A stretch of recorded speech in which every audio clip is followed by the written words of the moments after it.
नमस्कार। चंडीगढ़ अमर उजाला से मैं वीना तिवारी।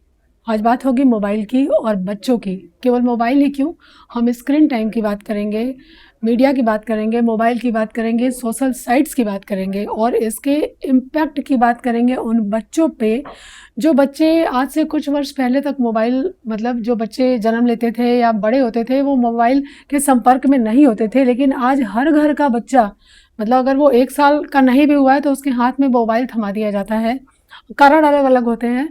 तो आज हम विशेषज्ञ से जानेंगे कि ये मोबाइल उन बच्चों पे क्या इफ़ेक्ट डाल रहा है और कितना खतरनाक है उसके मेंटल और फिज़िकल हेल्थ के लिए। इन सवालों के जवाब देने के लिए आज हमारे साथ इंडियन सोसाइटी ऑफ साइकियाट्री के पूर्व अध्यक्ष और जो ये कार्यक्रम चल रहा है mid term conference Indian society of psychiatric का, उसके आयोजक सचिव डॉक्टर प्रमोद कुमार जी हैं। वो हमें बच्चों और मोबाइल से जुड़े इन सवालों के तमाम जानकारियाँ उपलब्ध कराएंगे। तो आप बने रहिए हमारे साथ ताकि आप अपने बच्चों को मोबाइल के इस खतरे से बचा पाएँ और उनके भविष्य को, उनके सेहत को सुरक्षित कर पाएँ। स्वागत है सर आपका। Thank you. सर आप बताएं कि मतलब हर विषय घूम फिर के मोबाइल पे क्यों अटक जा रहा है आज के दौर में, और अगर बात बच्चों की हो तो कितना इफेक्ट डाल रहा है बच्चों की सेहत पे? देखो, मोबाइल का जो यूज़ है ना, ये दुनिया से मोबाइल कंट्रोल हो रहा है या मोबाइल से दुनिया कंट्रोल हो रही है। तो पहले वाला पार्ट था, लेकिन आज के समय में मोबाइल फ़ोन हर इंसान की ज़िंदगी की का सबसे इम्पॉर्टेंट हिस्सा है, सबसे इम्पॉर्टेंट। इसको लोग अपने आप के लिए एक तरह का एक लाइफ सेविंग चीज़ मानते हैं, एसेट मानते हैं, और उनको लगता है अगर फ़ोन हाथ पे नहीं है ना, फ़ोन अगल बगल भी नहीं है, अगर हाथ में फ़ोन नहीं है ना, तो उनको इतनी ज़्यादा एंजाइटी हो जाती है, इतना परेशान हो जाते हैं लोग, और उसकी एब्सेंस को टॉलरेट ही नहीं कर पाते। इनफैक्ट एंजाइटी से ज़्यादा फोबिया बन गया है। अगर हम कहें किसी इंसान के अंदर एक एंजाइटी होती है, घबराहट होती है, और वो घबराहट आहिस्ता आहिस्ता आहिस्ता आहिस्ता बढ़ के एक पीक पे जाती है जिसको फोबिया बोलते हैं। तो फ़ोन की एब्सेंस तो एक फोबिया के बराबर हो गई है, और हर जगह है ये, हर घर में है, हर इंसान के साथ में, हर उम्र के साथ में है। ना कि अब ये पहले कुछ चीज़ें होती थी, जैसे लेटेस्ट से इकोनॉमिक स्टेटस के हिसाब से जब हम लोग बड़े हुए 90s में, जब फ़ोन आए तो बहुत रिच लोगों के पास फ़ोन होते, बहुत महंगे होते थे। आज तो हर एक के हाथ में है, कोई गरीब अमीर रहा नहीं है, कोई बच्चा बूढ़ा भी नहीं रहा, कोई मेल फीमेल भी नहीं रहा है, सबके हाथ में फ़ोन है। तो फ़ोन काफ़ी हद तक कंट्रोल कर रहा है इंसान को। सर हम बच्चों पे फोकस करेंगे क्योंकि आज के ज़माने में पेरेंट्स वर्किंग हैं, उनके पास टाइम नहीं है, वो घर आते हैं, बच्चा अगर उनको परेशान करता है या उनके साथ टाइम बिताना चाहता है तो घर में भी इतने काम होते हैं, फिर वो बच्चे के हाथ में मोबाइल थमा देते हैं। या बच्चा खाना नहीं खा रहा है तो मोबाइल थमा दिया, या टीवी ऑन कर दिया। तो चलिए टीवी तो फिर भी बड़ी स्क्रीन है, लेकिन अगर हम छोटी स्क्रीन की बात करें मोबाइल की तो वो ज़्यादा खतरनाक है, जैसा कि विशेषज्ञ बताते हैं। तो सर आपका क्या कहना है? नहीं, बिल्कुल ठीक बात है। देखो, सबसे ईजीएस्ट टूल है बच्चे को खुश रखने का, बच्चे को डिस्ट्रैक्ट करने का, और बच्चे को एक इंडिपेंडेंट टाइम देने का, और माँ बाप को अपने लिए समय निकालने का। सबसे आसान चीज़ है, उसके हाथ में कुछ इंच की स्क्रीन दे दो, बस बच्चा भी खुश, माँ बाप भी खुश। लेकिन इससे इससे एक्चुअली सोल्यूशन नहीं हो रहा है कुछ भी। अब WHO ने बहुत गाइडलाइंस बनाई हुई है, किस उम्र के बच्चे के अंदर फ़ोन देना चाहिए, कितनी देर बच्चे को स्क्रीन देखनी चाहिए। और क्यों बनी है गाइडलाइंस? क्योंकि बच्चों के डेवलपमेंट पे बहुत बड़ा असर पड़ता है इससे, बच्चों की ग्रोथ पे बहुत फ़र्क पड़ता है, बच्चों के बिहेवियरल इश्यूज आते हैं। जितनी ज़्यादा स्क्रीन टाइम बढ़ेगा उतना ज़्यादा उनके अंदर चिड़चिड़ापन, गुस्सा, उदासी, डिसरप्शन, तोड़ फोड़, ये सब चीज़ें बढ़ती हैं। बच्चा रेस्ट पे ही नहीं जा पाता है उसके लिए। ठीक है, तो बच्चे को टूल तो दे दिया आपने, बट क्या वो उसके लिए एक्चुअली कुछ फ़ायदा भी कर रहा है वो, ये नहीं कर रहा है। तो मैं इस फील्ड में, क्योंकि बहुत सालों से प्रैक्टिस करता हूँ, बच्चों को देखता रहता हूँ, बहुत छोटे छोटे बच्चे आते हैं मेरे क्लिनिक में, 3-3, 4-4 साल के भी बच्चे हम लोग देखते हैं। तो इससे समस्या कुछ भी सॉल्यूशन नहीं हो रहा है, रादर प्रॉब्लम मल्टीप्लाई हो रही है, और इससे बच्चे की हर चीज़ के ऊपर फ़र्क पड़ रहा है। फिजिकल डेवलपमेंट पे भी फ़र्क पड़ रहा है, मेंटल हेल्थ पे भी फ़र्क पड़ रहा है उनकी, और सोशल डेवलपमेंट पे भी फ़र्क पड़ रहा है। और अभी हम आहिस्ता आहिस्ता देखते हैं जो उसकी सिंपल बायोलॉजी है। सिंपल बायोलॉजी होती है नींद। नींद एक, हर बच्चा नींद के साथ पैदा होता है, समझ लीजिए। अब वो नींद भी ख़राब होती जा रही है उनकी, खाना पीना सबसे एसेंशियल चीज़ है। आज की डेट में फ़ोन है तो बच्चा खाना खा रहा है, फ़ोन हाथ में नहीं है बच्चा खाना ही नहीं खाता है। तो इतनी ज़्यादा ब्रेन को कंडीशन कर दिया पेरेंट्स ने अपने बच्चों के साथ में। एक हमारे कंट्री की एक यूनिक प्रॉब्लम भी है। वो यूनिक प्रॉब्लम क्या है कि यहाँ गवर्नेंस कोई नहीं है, और कहीं ना कहीं पेरेंट्स को एक स्टेटस भी लगता है। हम लोग ना, तभी हम बोलते हैं बहुत ज़्यादा कॉपी कैट्स हैं, वेस्टर्न वर्ल्ड को हम लोग फॉलो करते हैं। तो अगर हम बच्चों को फ़ोन दे रहे हैं, मैनी पीपल फील प्राउड कि उनका बच्चा फ़ोन यूज़ कर रहा है, वाई फ़ोन यूज़ कर रहा है या कौन सा फ़ोन यूज़ कर रहा है, ठीक है ना। तो आई थिंक हम लोगों को ये सब चीज़ें बैलेंस करनी चाहिए, समझनी चाहिए। और जो अभी हम बात कर रहे हैं कि सोशल मीडिया का यूज़ 16 साल से पहले बैन होना चाहिए, अलग अलग कंट्रीज़ ने रेगुलेशंस बनाई हैं, तो मैं एज ए एक्सपर्ट, मैंने खुद एक फ़र्स्ट आर्टिकल सोशल मीडिया और बच्चों के अंदर लिखा था मैंने वे बैक इन 2020, और वो पब्लिश हुआ था फोर्ब्स मैगजीन के अंदर। तब भी हमने गाइडलाइंस की थी उस समय पे। उसके बाद एक मैंने इंटरव्यू किया था मेटा के साथ में फेसबुक पे, जहाँ पे हमने स्पेसिफिकली बच्चों के साथ फोकस करके एज एक्सपर्ट एडवाइस दी थी। तब भी मैंने एडवाइस किया था कि बच्चों के अंदर रेगुलेटेड फ़ोन यूज़ होना चाहिए, एज वाइज भी टाइम वाइज भी। लेकिन अब तो लोग जागते ही बहुत लेट हैं। अब हम इसलिए नहीं कर रहे हैं। इंडिया में भी जो अभी बात चल रही है कि सोशल मीडिया को हमें यंग एज में बंद करना चाहिए, 16 से पहले 12 से पहले बंद करना चाहिए, मेरा मानना है ये इसलिए नहीं चल रही है कि एक्सपर्ट एडवाइस दे रहे हैं। ये इसलिए कर रहे हैं क्योंकि न्यूजीलैंड में बैन हो गया, कनाडा में बैन हो गया, अमेरिका में रेगुलेशंस बन रही है। अगेन हम वो करना चाह रहे हैं जो दूसरे कर रहे हैं। हमें तो पता है हमारे हर घर में ये समस्या है। सर, बच्चों को कहते हैं कि मतलब ये ग्रोइंग एज है बच्चे का, वो सीखता है और जो चीज़ें सीखता है वो जीवन पर्यंत फॉलो करता है। तो अगर हम मोबाइल उसको, मान लीजिए कुछ पेरेंट्स ये भी कहते हैं कि मोबाइल उसको दे दिया, वो तो बड़ा एक्टिव हो गया है, वो चीज़ें पहले से समझ जा रहा है। तो क्या सर, कितना रोल है? क्या उस बच्चे का ग्रोथ और मोबाइल का तालमेल सही है, या उसका ग्रोथ बिना मोबाइल के भी हो सकता है? yes.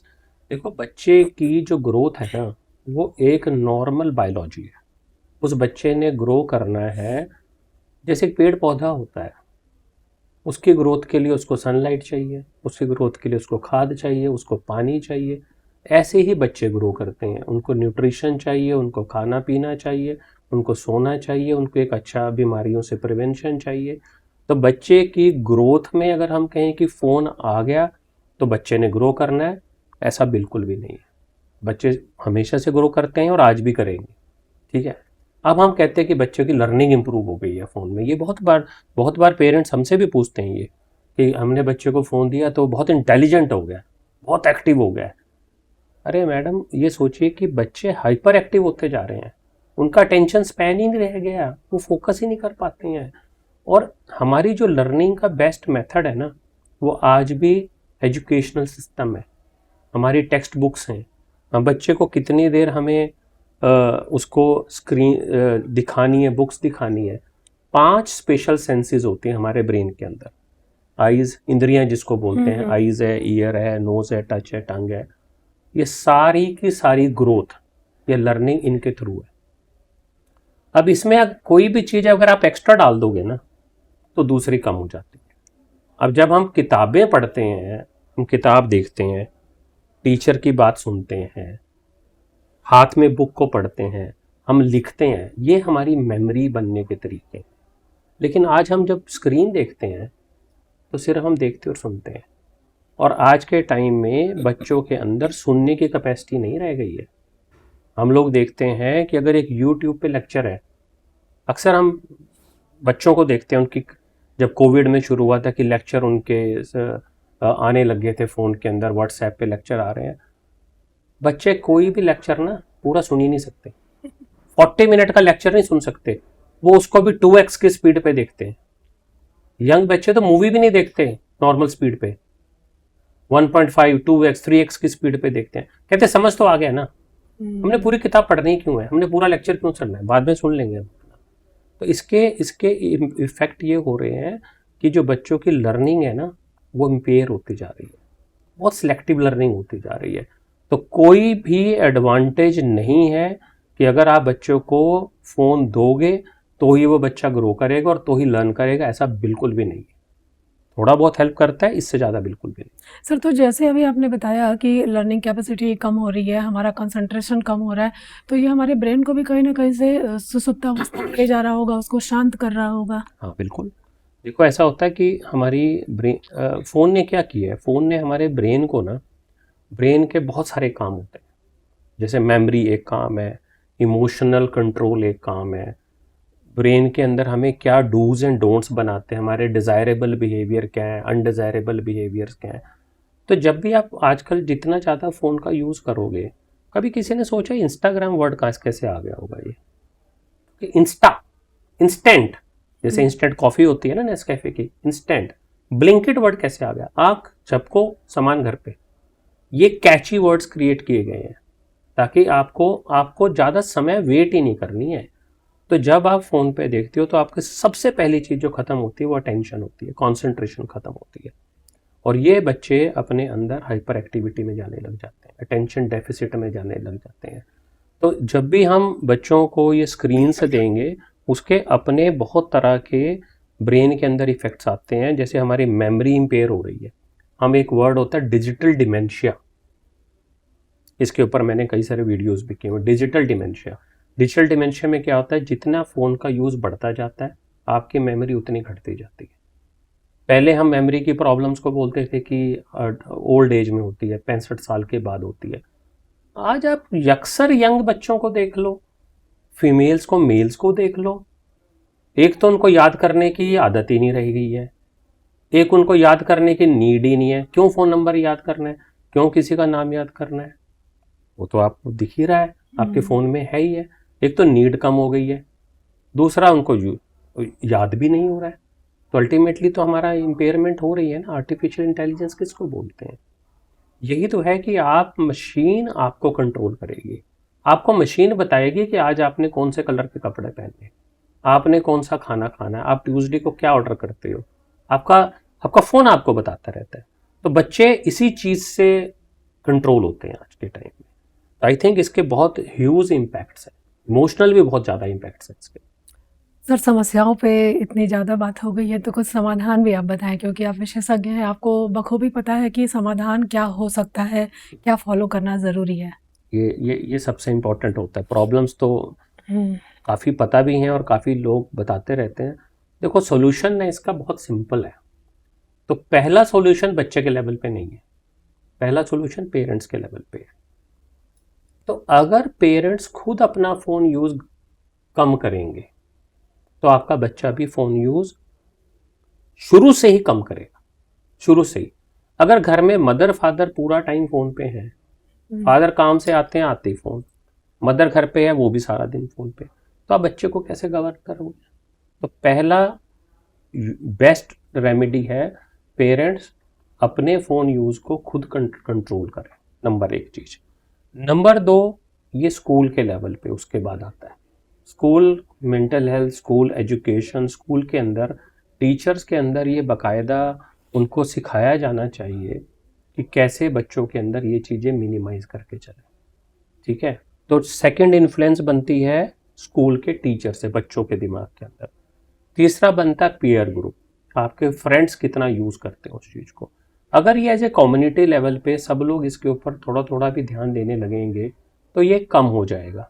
चौथी चीज़ है आप ऑल्टरनेटिव एक्टिविटीज़ में इंगेज करो। जैसे जितना टाइम आप फ़ोन में दे रहे हो उतना टाइम आप आउटडोर एक्टिविटीज़ में दीजिए। अगर आप कोई भी स्पोर्ट्स की एक्टिविटीज़ है उसमें दे, तो आप ये सोचो आप एलिमिनेट नहीं कर पा रहे हो, आप मिनिमाइज तो कर पा रहे हो। अगर किसी बच्चे ने 2 घंटे लेटर से क्रिकेट स्पोर्ट्स कोई भी गेम खेल लिया, 2 घंटे में तो उसने फ़ोन यूज़ नहीं किया ना एटलीस्ट। बिल्कुल। तो आप सोचो कि 24 घंटे में से कितनी चीज़ें मिनिमाइज हो जाएंगी उसकी, तो अल्टीमेटली ब्रेन का इम्पैक्ट भी तो कम होगा, तो इफेक्ट्स भी कम होंगे उसके।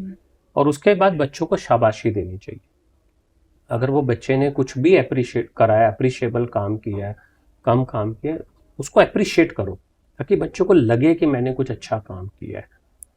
डाइनिंग टेबल पे बैठ के खाना खाना चाहिए सबको, पूरी फैमिली को। और जब फ़ोन होंगे बाय रूल फ़ोन अलग रखने चाहिए, कभी भी डाइनिंग टेबल पे फ़ोन नहीं होना चाहिए। आप टीवी देख रहे हो, आप टीवी पे कॉन्सेंट्रेट करिए, आप फ़ोन को अलग करिए। तो ये समाधान है सारे के सारे। अगर इसको फॉलो करोगे तो मैं पक्के तौर पे बता सकता हूँ कि इससे फ़ायदा होता है। जी। जैसा कि डॉक्टर प्रमोद ने समस्याएँ अनगिनत गिनाई हैं फ़ोन की वजह से, स्क्रीन की वजह से, और बच्चों से लेकर युवाओं से लेके हर वर्ग के लिए ये बेहद खतरनाक बताया है फ़ोन का जो बढ़ता यूज़ है, जो आदत है हमारी फ़ोन यूज़ करने की वो। लेकिन अंत में इन्होंने उपाय भी बताए हैं और वो उपाय बेहद आसान है। आप चाहें तो उन सारे उपायों को प्रतिदिन फ़ॉलो कर सकते हैं, अपने बच्चों को भी फ़ॉलो करा सकते हैं। लास्ट में इन्होंने बार-बार कहा कि बच्चों को शाबाशी दीजिए।